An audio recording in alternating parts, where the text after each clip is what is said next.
I believe we are in an absolute crisis of men's mental health. If you look at the statistics, you have men are 4 times as more likely to commit suicide. And if you look at the reasons for that, one of the main reasons is that men don't reach out.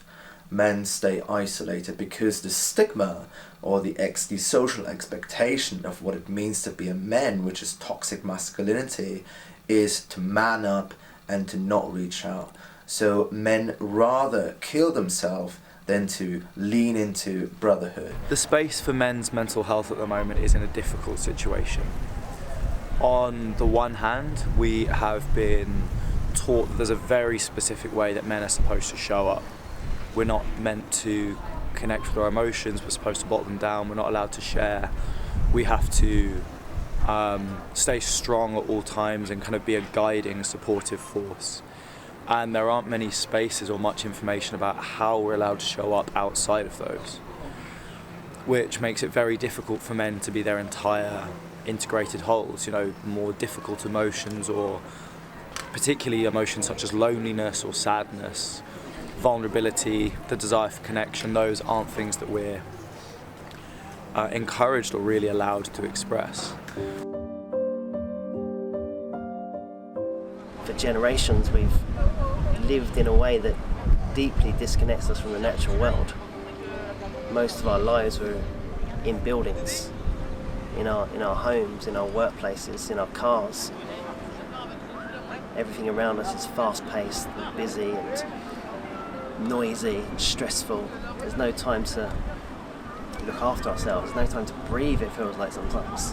When we do get downtime, we fill it with something to stimulate us so we don't have to think, or watch TV or play on computer games or watch porn, gamble, or whatever it is people do to fill their times. They don't have to be left with their own thoughts.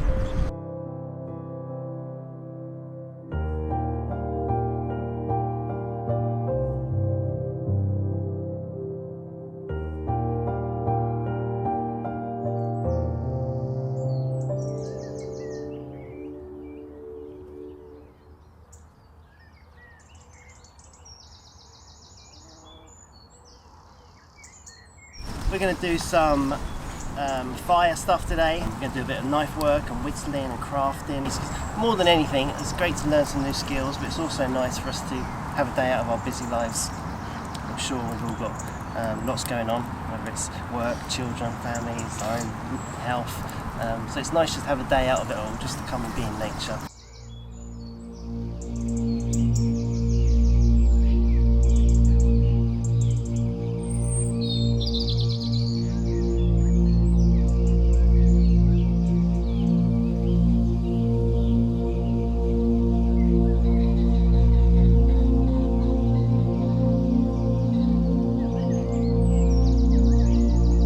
This is a stone I found near here. It's a real artifact in a field, and it's basically been chipped to become a spear point. I think it's 9,000 years old, and you're the second person holding it since 9,000 years. I assume if no one else has picked it up, obviously. 75% of all children in the UK spend less time outside than the average prisoner. So there's an extinction of species that we're facing, but there is also an extinction of profound nature-based experiences. And this is what Take Action Man really tackles, is to take men as a group into nature and to reconnect men to nature so that then they become stewards within their families to teach their children those skills that are so vital for us and for our future. I think when we're working in nature, we're actually connecting with something that's deeper, it's more primal. It goes more into something that's really real and true. It's not just about talking about our problems, it's connecting with them, connecting with our emotions in the same way we're connecting with our senses and the natural world around us. We find so much peace in nature because there's a freedom when you're outside that you can't get indoors. Personally, I feel so different when I'm in nature and feeling the elements, being out in the open. It just gives you a different perspective on life. Whereas perhaps when you're at home, like initially in the morning, some people struggle with more. I do with my mental health. If I'm not in a good place, that's the thing. Right, how do I remedy this in some way? And it'll be getting outdoors.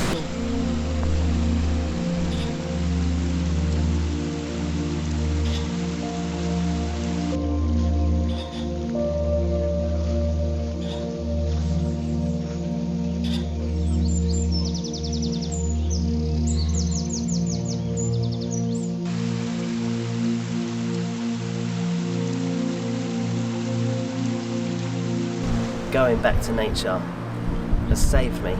It's helped me find a place and a connection that gives me purpose and meaning in life, because I feel I belong to something much bigger. I belong to the natural cycles of the world.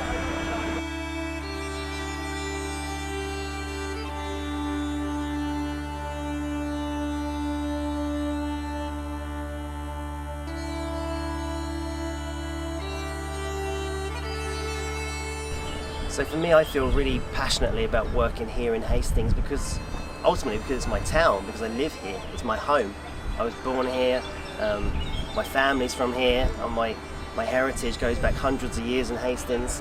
Research from the government's own health minister that men living in Hastings' most deprived communities are 11.5 years lower in their life expectancy than men in other parts of the southeast of England, which is frightening. It's really worrying.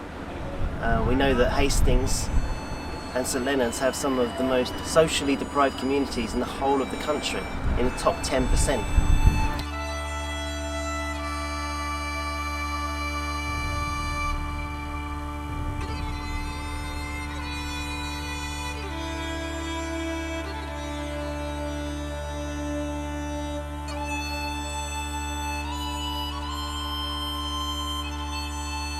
It's no surprise that men are under pressure, they're stressed, it's hard to support our families, support our children. It's a hard time to live, which is why, for me, it has to be accessible. It's all free, it's all funded. If you have to charge for a group, it creates a barrier. And men without money, or even men who've got money but they're worried about spending it on themselves, won't come. It is a barrier and it will stop men coming. And that doesn't mean that only men from the most socially deprived communities in the town can come. That's not what it means. It means all men can come. It's accessible to all of us.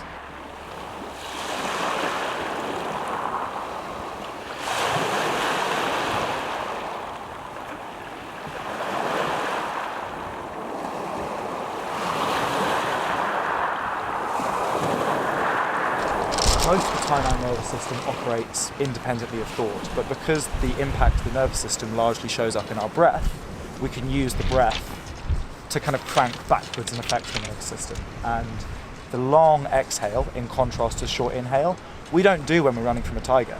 If I'm running from a tiger, it's but if I'm resting and digesting, it's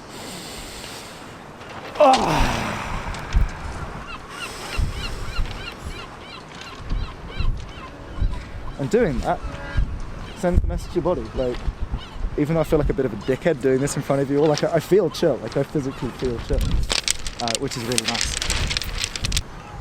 Yeah, because the rain's coming in. Yeah. Let's practice the breathing, standing on the edge of the water. Then we're going to head in.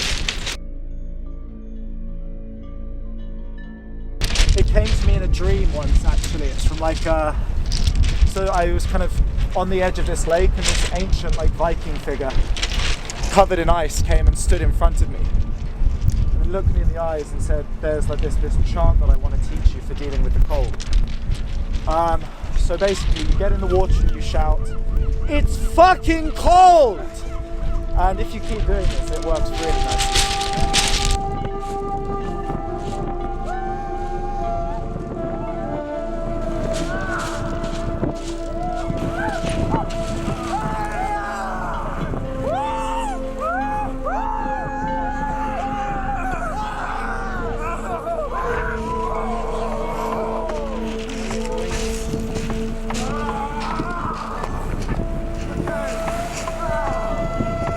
The way that cold water helps our mental health is by giving us a range of tools to negotiate difficult situations in our day-to-day life. You know, we can experience either, you know, when we get into an upregulated state or an overregulated state, we can become angry or violent, or we can just respond in a stressful manner.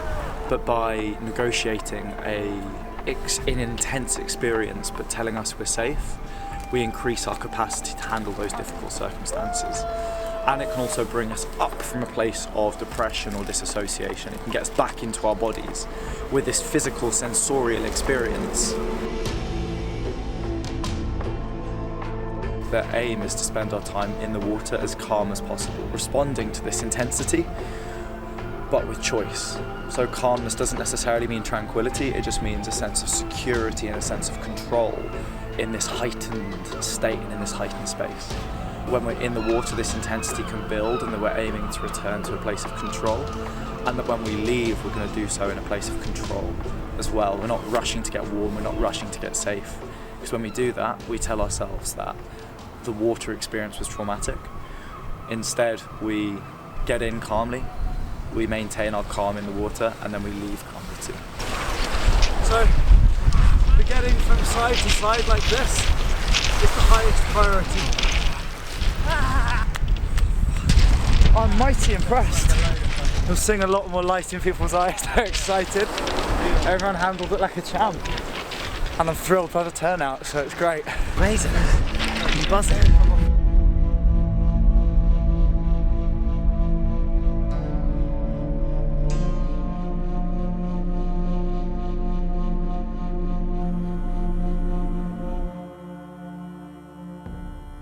Fishing for me is a radical act in a consumerist society, because fishing means not to be an observer. You're not an observer about the sea, you are a participant, and you're engaging with your environment in a profound way that can not only connect you to the sea as an environment, but also can feed you, and that is so radical nowadays. So it's something that can provide calories and connection and meaning to your life. So what happens over time, what happened with me, is I discovered through intelligent ways of sustainable, low impact fishing, I can really sustain and feed myself.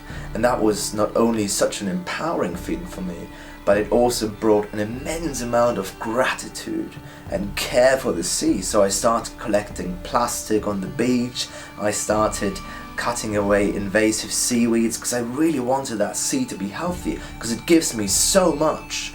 And for me, the philosophy around that is always to use the calories I gain from the sea in a meaningful way and to give them back, and that for me is sacred.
Closer.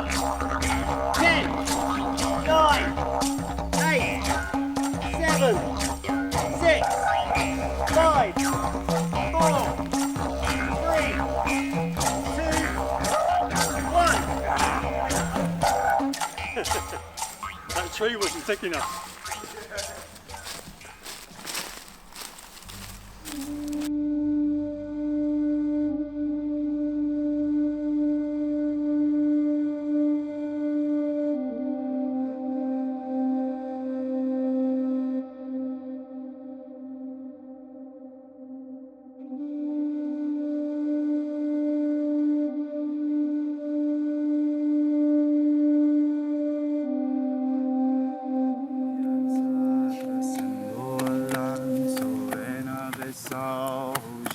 lanzamiento y ansa trascendiendo al lanzo, transformando todo mal. Y ansa llegó, maido movimento. Y ansa llegó, tempestad y rayo y vento. Y ansa llegó, maido movimento.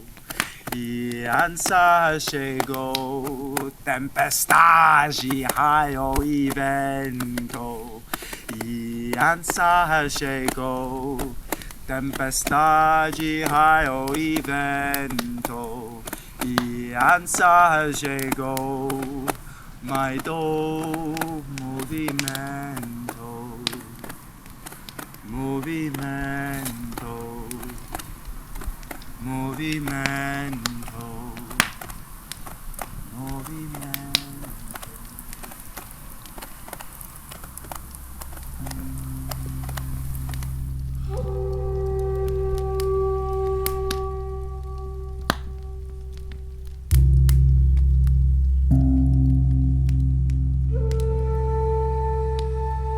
Often when we are young or when we experience hardship, our fires inside of us get blown out by others, or sometimes we blow them out ourselves when we're really hard on ourselves.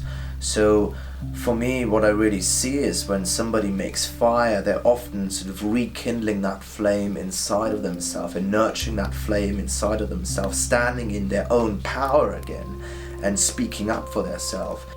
So reconnecting yourself with fire as an external tool often also rekindles the sparks within us as well.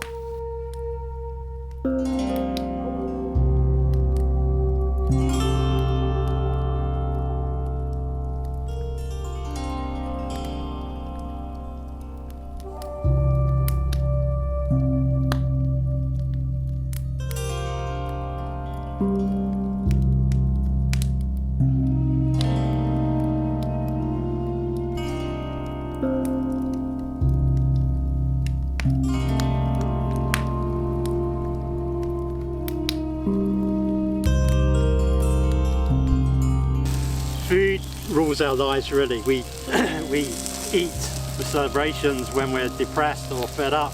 We binge eat, stuff like that. We eat with our emotions. And what I try to bring is more food for thought, using stuff what is in season, using more homegrown food.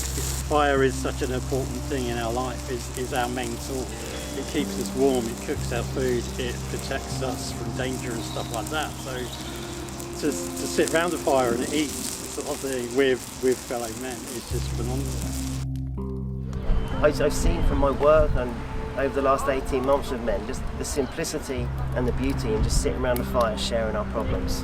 I'm able to clear my problems and anxieties and fears just by talking about them and just having them supported and having them mirrored back at me, and you can relate to it and you realise I'm not alone. I'm not alone in feeling these things.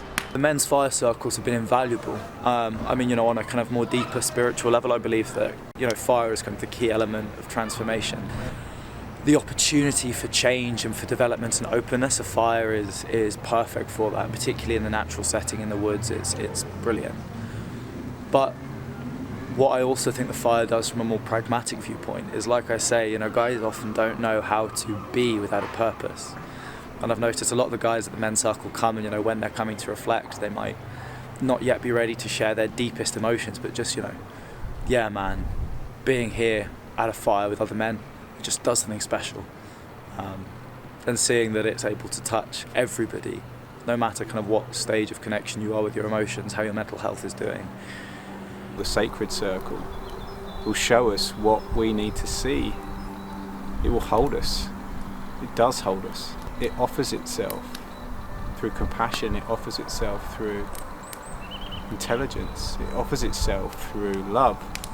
If we cherish it, if we respect it, if we treat it with reverence, then it will give us that back many times over. You could speculate for thousands of years about why it's important, but Fire's good. You know, it's brilliant. Some of you may or may not know I struggle with a lot of my physical health. I have quite debilitating arthritis and had a hip replacement. I'm going to need another one soon. So I struggle with pain every day, and it's the thing that is the thing I have to really keep on top of, not just physically but just mentally, because I can quickly drop. The more pain I physically get in, the more I struggle with my mental health. So with the heat coming back and the rising energy, I really feel that in me.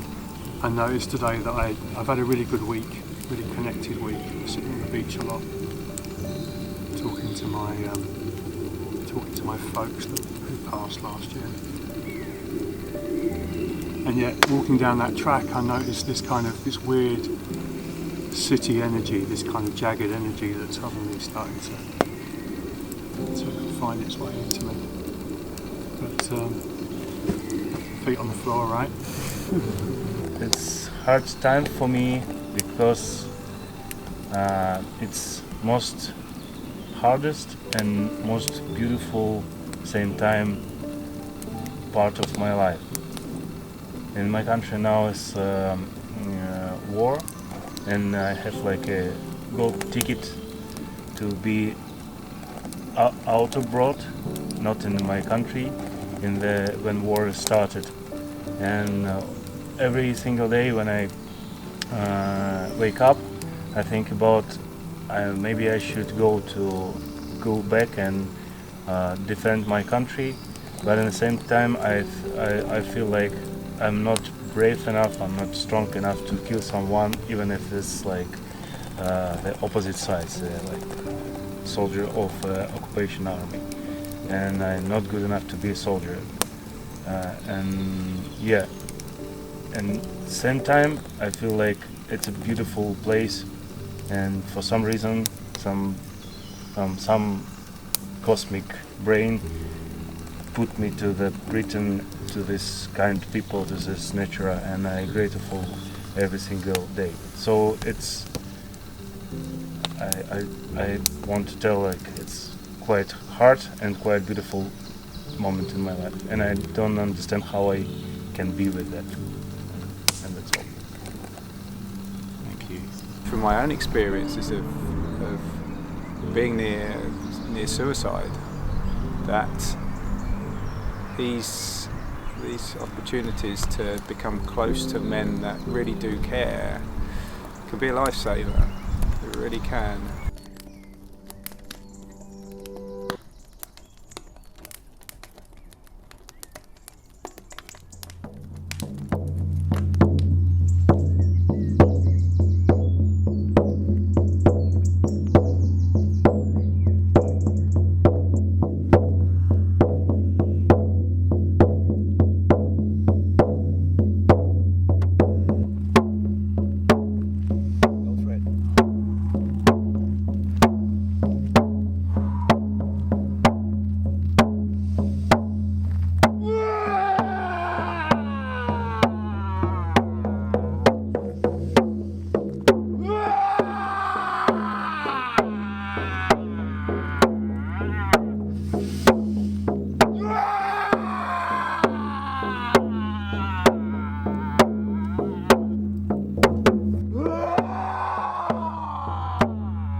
Anger reminds us that there are things worth fighting for and that there are boundaries worth defending. Anger connects us to our power. You lose your anger, you lose your power, you become a people pleaser. I don't know your story, but here is a man that reclaims his power. That's what I've seen. Being angry in a healthy environment is so important. Otherwise, we create the soft men that lost his power, lost his king. So anger is beautiful. Witnessing anger is beautiful, but we often don't witness it in a healthy way, so we often are afraid of it. But reclaiming that anger means reclaiming your power within yourself.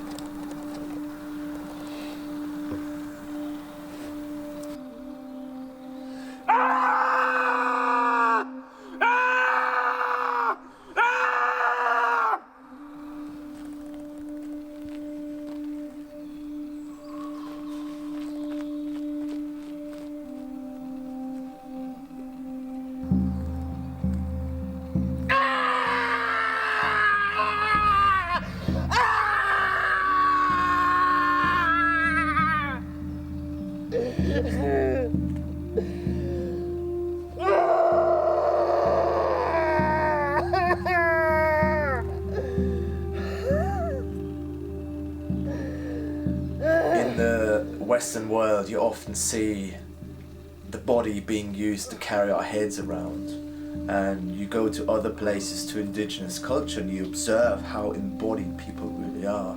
So the rise of the feminine that we've seen in the past years, for me, I strongly believe, is the rise of the feminine energy. That is the feminine is the body, the masculine is the mind. So in a way, we're all slowly, hopefully, returning to our bodies again by becoming more primal and by becoming more wild.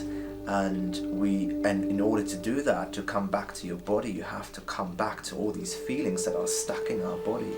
So exploring that and sitting with those emotions in a safe container amongst men is a fantastic way to return back to a more primal state of living, a more primal state of being with your emotions. And that for me is a very ancestral way of remembering where we all come from. Weak person who's got nothing to offer, nothing to give. Carry on,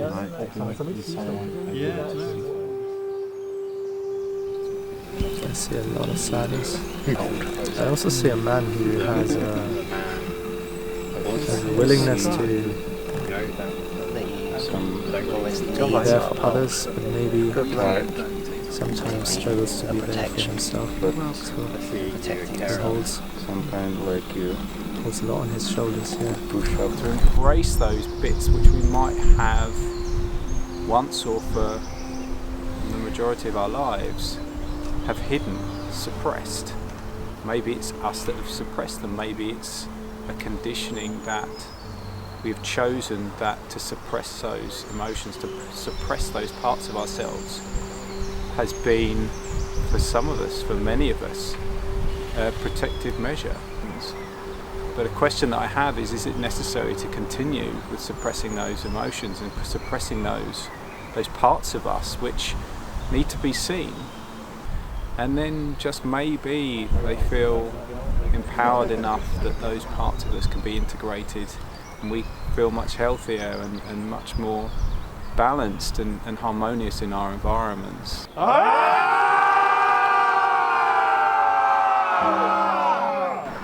It's my home. But I want to give back to it. I want to work here. I want to be a part of the solution.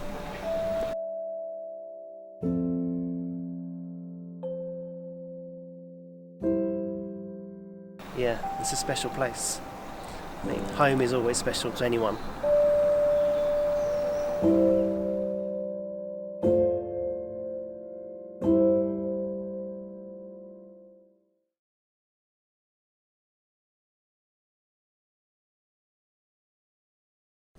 On ride a captain and 300 soldier lads, out of the morning mist and through the silent snow. Whistling gaily rides the captain at their head. Behind him soldier boys sadly weeping go. For when you took my gold and swore to follow me, you sold away your lives and your liberty. No more you'll till the soil, no more you'll work the land, no more to the dance you'll go and take girls by the hand. Mothers, sisters, wives, weep for us. Marked as Cain, we die alone.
Right,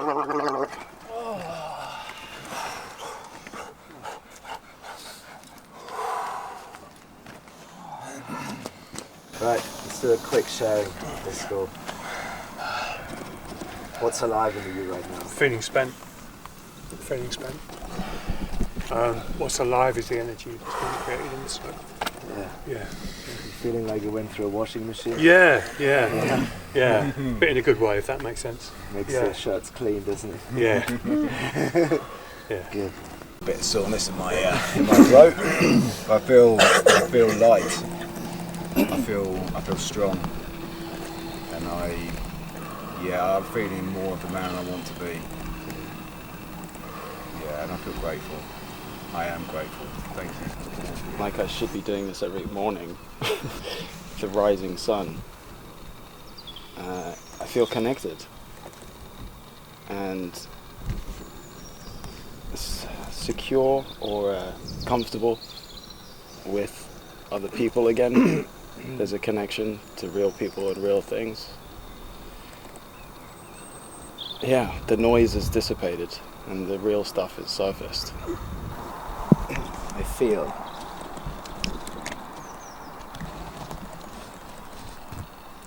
Yeah, man. I feel. Thank you. You sometimes feels they're not enough. You sometimes feel they're not good enough. There we go. And this is the power of this work, is we're not alone. There's no quick silver bullet that fixes it. We're not alone. Because I've seen so many people put their hands on themselves, and that really hit me, because I have the same thing. I don't feel I'm good enough. I would like everyone to please hug each other and tell them that you love them and tell them that they're good enough. So if we maybe can do that, I'd really love that.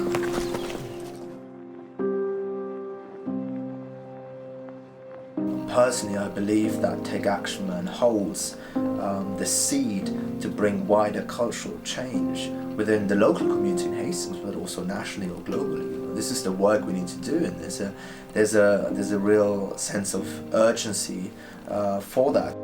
It's really important for this work to continue because the world that we live in, first of all, offers very few opportunities for us to connect with nature, and we also live in a world that's hostile to legitimate male connection. I see that the world around me, this idea of men's health and men's mental health, is becoming wider understood, and I'm starting to see the old archaic walls of taboo gradually being dismantled, and through that I see glimmers of light. I feel like this type of work has to come from the community, it has to come from us, because we're all men of our community. If we don't support one another, then what chance have we got? If the men in our community are not healthy, then it affects everything. It affects our families, it affects our children, it affects our workplaces. We have to look after one another. And that's what we're trying to do here. Just look after each other. And in doing that, it means I've got more energy to be the best dad I can be, to be the best partner I can be, to show up at work. This work will continue, and this work will grow, and I know that because I'm seeing it. This is not some wishful thinking, this is reality. Like I see shoots emerging from the ground, this work is coming up naturally. It's not forced. This is an organic process. We're already there, we've already turned the corner. That is my belief. It's also what I see.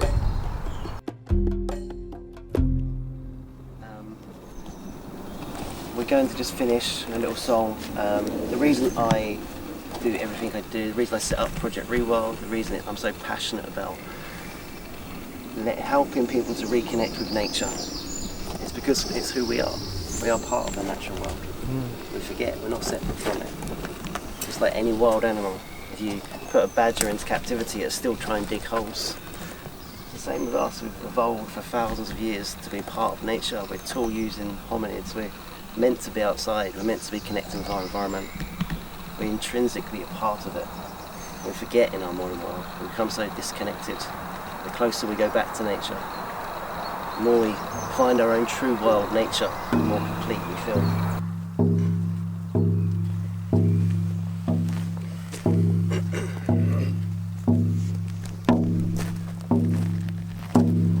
Home, I'm going home, I need the land to heal my soul.